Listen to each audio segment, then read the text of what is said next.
Hai semuanya, kembali lagi bersama Story Movie. Kali ini kita akan membahas film yang berjudul Ditto. Ini adalah film remake dari film hits yang tayang di tahun 2000. Film Ditto ini mengisahkan percintaan remaja dan persahabatan dua mahasiswa dari waktu yang berbeda. Menariknya, percakapan antara keduanya hanya melalui radio walkie-talkie. Tanpa berlama-lama, langsung saja kita ke alur ceritanya.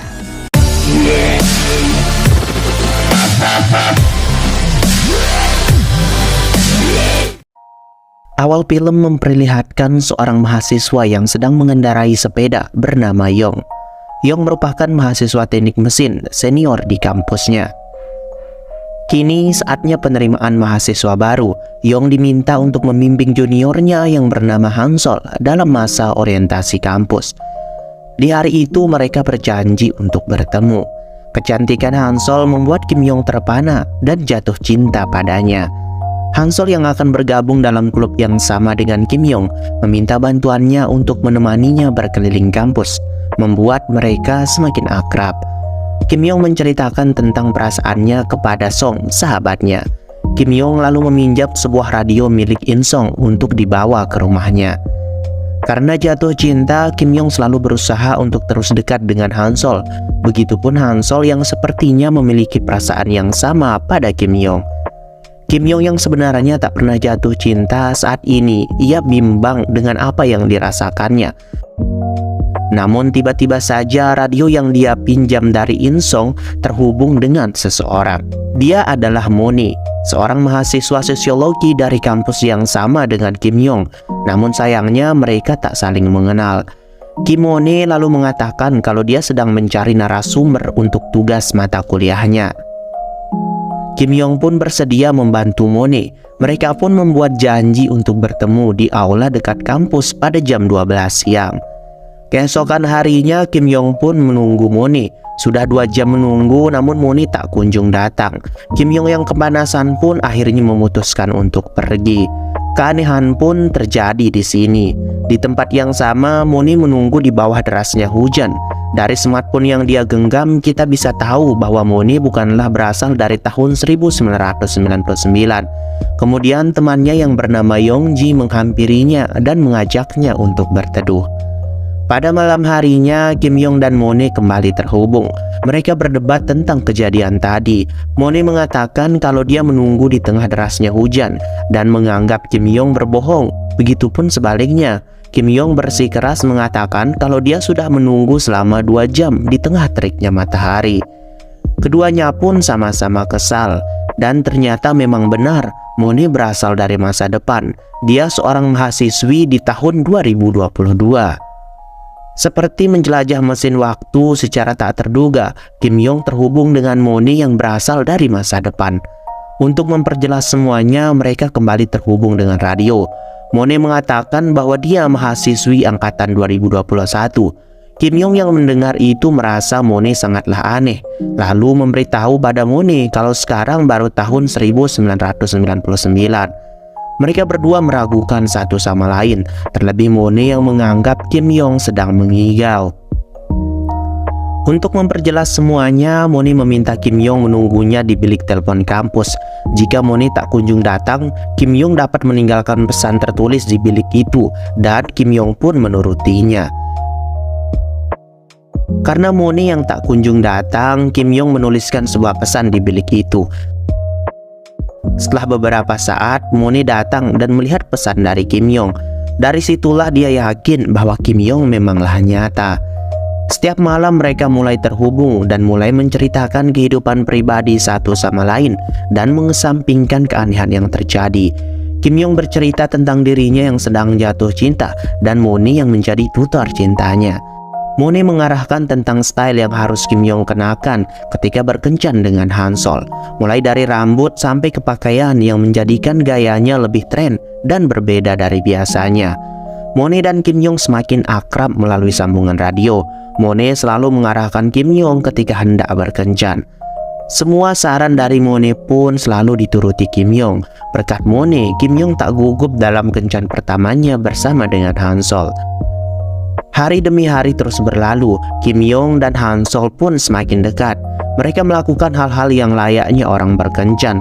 Sementara Moni mempelajari kehidupan Kim Yong dan menjadikan itu sebagai tugas kuliahnya dengan tema mimpi dan cinta. Di malam harinya mereka kembali terhubung. Kim Yong menceritakan betapa bahagianya dia menemui Han Sol di hidupnya. Itu seperti keajaiban untuk Kim Yong. Namun Kim Yong belum berani mengungkapkan perasaannya pada Han Sol. Kali ini Moni tidak memberi saran apapun. Dia hanya meminta pada Kim Yong untuk mengikuti kata hatinya. Dia tahu ketulusan hati Kim Yong. Dengan ketulusan itu, Moni yakin Kim Yong bisa bahagia bersama orang yang dicintainya. Di malam itu, Kim Yong memberanikan diri untuk terus terang dengan mengajak Han Sol untuk berpacaran. Han Sol pun menerimanya dan membuat Kim Yong sangat kegirangan. Malam itu menjadi malam bahagia bagi Kim Yong. Kim Yong kembali menceritakan semuanya kepada Moni. Keduanya merasa nyaman saat mereka bercerita. Terlebih Kim Yong yang selalu ingin menceritakan semua yang dia lalui pada Moni, meskipun baru mengenalnya beberapa hari. Mereka sudah seperti teman lama yang akrab. Meskipun kini sudah sama-sama yakin bahwa mereka bertemu dalam periode waktu yang berbeda dan dalam dimensi yang berbeda pula, namun jarak itu menjadikan mereka semakin dekat walau mereka tidak pernah bertemu. Kim Moni baru ingat bahwa ayahnya adalah alumni teknik mesin pada angkatan 95, lalu menanyakan pada Kim Yong apakah dia mengenal ayahnya yang bernama Kim Song. Tentu saja Kim Yong mengenalnya. Kim Song adalah sahabat dekat Kim Yong. Mendengar fakta itu, Kim Yong mulai ragu pada Moni. Kim Yong berpikir bahwa dia tengah dijahili oleh Song. Moni lalu meyakinkan Kim Yong bahwa semua ini adalah nyata, layaknya sebuah film mengendarai mesin waktu. Dan ternyata Moni dan Kim Yong sama-sama menggunakan mesin radio milik Song. Namun radio Moni terdapat stiker di atasnya, sedangkan radio yang digunakan Kim Yong tidak ada stiker, namun itu adalah radio yang sama. Namun ada hal yang membuat Kim Yong terkejut ketika Moni mengatakan bahwa ibunya bernama So Han Sol, mahasiswi teknik angkatan 99. Mendengar itu Kim Yong sangat terkejut. Ternyata sahabatnya menikah dengan kekasihnya saat ini. Kim Yong lalu menganggap bahwa Moni adalah orang yang sangat handal dalam mengarang cerita.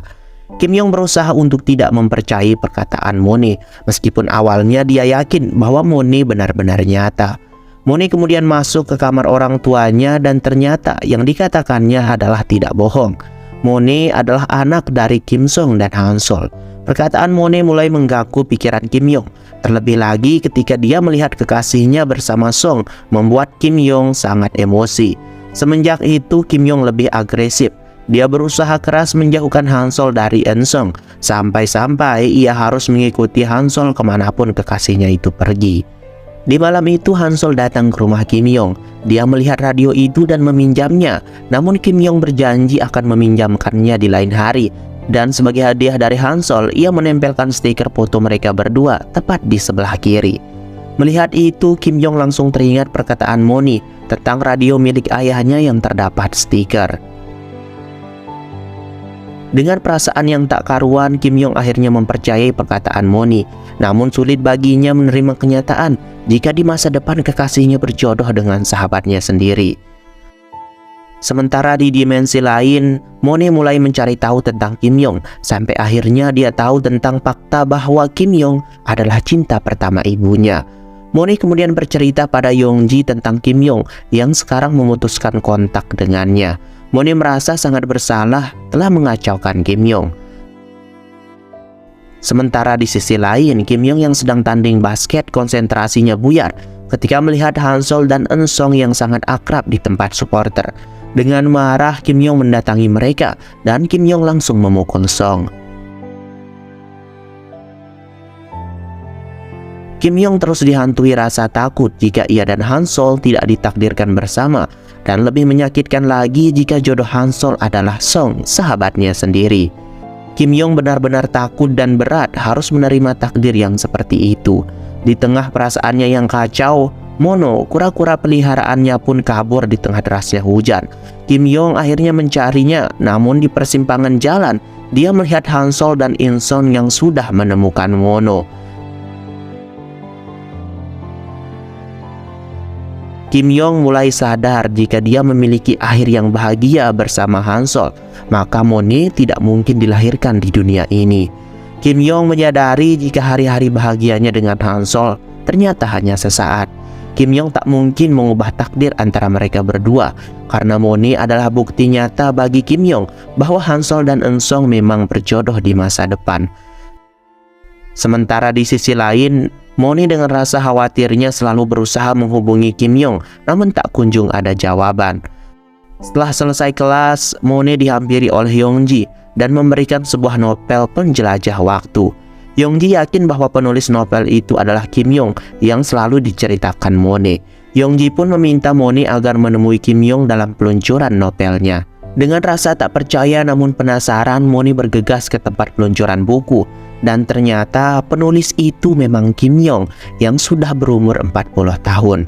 Dan Kim Yong pun ternyata langsung mengenali Monet, sahabat radionya. Monet kemudian mengingat tentang saran yang dahulu dia katakan pada Kim Yong agar terus mengikuti kata hatinya. Setelah itu Monet pergi menemui Yongji sahabatnya. Monet pun menyatakan perasaannya pada Yongji, dan ternyata Yongji pun menyukainya juga selama ini. Dan film pun berakhir. Pelajaran yang bisa kita ambil dari film ini adalah jangan pernah mencoba membuka radio lama Anda, karena mungkin itu bisa merubah masa depan Anda. Terima kasih telah menyaksikan dan sampai jumpa.